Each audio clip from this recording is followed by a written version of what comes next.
கடலூர் மாவட்டம் பிஎன் பாளையத்தில் உள்ள தற்காலிக கிராம நிர்வாக அலுவலக கட்டிடத்தின் மேல் பகுதியில் பதுக்கி வைத்திருந்த நாட்டு வெடிகுண்டுகளை பறிமுதல் செய்த போலீசார் ஒருவரை கைது செய்து விசாரித்து வருகின்றனர்.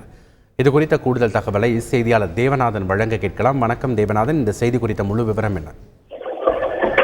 கடலூர் மாவட்டம் நெல்லிக்குப்பம் அருகே பிஎன் பாளையம் பகுதியை சேர்ந்த ஒரு 25 வயதுடைய வாலிபர் திருட்டு வழக்கில் நெல்லிக்குப்பம் போலீசார் கைது செஞ்சாங்க. இந்த வழக்குல ஜாமீன்ல அந்த வாலிபர் வெளியே வந்தது. அதனைத் தொடர்ந்து போலீசார் இவர் மேல ஏற்கனவே பல்வேறு வழக்குகள் இருக்கிறதால இவர் தொடர்ந்து கண்காணிச்சுக்கிட்டே இருந்தாங்க.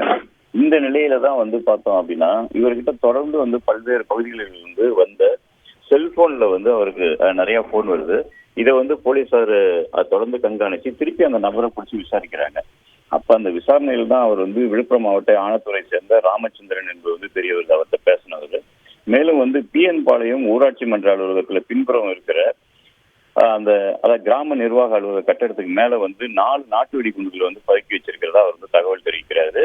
இதை யார் பதுக்கி வச்சா அப்படின்னு சொல்லி போலீசார் கேட்கும்போது இது கடந்த 1 மாதமா இந்த பகுதியில் இருக்கிறதாகவும் ஏற்கனவே சிறையில நீங்க பிடிச்சி வச்ச நபர் தான் பதுக்கி வைக்க சொல்லணும் அவர் சொல்றாரு. இதனை நம்பாத போலீசார் அங்க அரசு கட்டடத்துக்கு மேல ஏறி பாக்குறாங்க. அங்க ஒரு பை இருக்கு. அந்த பையை எடுத்து பார்க்கும்போது அதுல 4 நாட்டு வெடிகுண்டு இருக்கிறத பார்த்து போலீசாரே அதிர்ச்சி அடைகிறாங்க.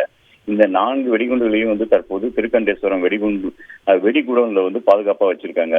மேலும் இந்த சம்பவம் தொடர்பாக அந்த ராமச்சந்திரன் உள்ளிட்ட 3 பேர் மீது நெல்லிக்குப்பம் போலீசார் வழக்கு பதிவு செய்து தற்போது ராமச்சந்திரனை கைது செஞ்சிருக்காங்க. மேலும் இந்த வழக்குல தலைமறைவா இருக்க 2 வாலிபர்கள் போலீசார் தேடிட்டு இருக்காங்க. இதுல பார்த்தோம் அப்படின்னா இந்த வெடிகுண்டின் மூலமாக ஏதேனும் முக்கிய பிரமுகர்கள் கொலை செய்வதற்கான திட்டம் தீட்டப்பட்டிருக்கின்ற கோணத்துல போலீசார் தற்போது விசாரணை மேற்கொண்டு இருக்காங்க.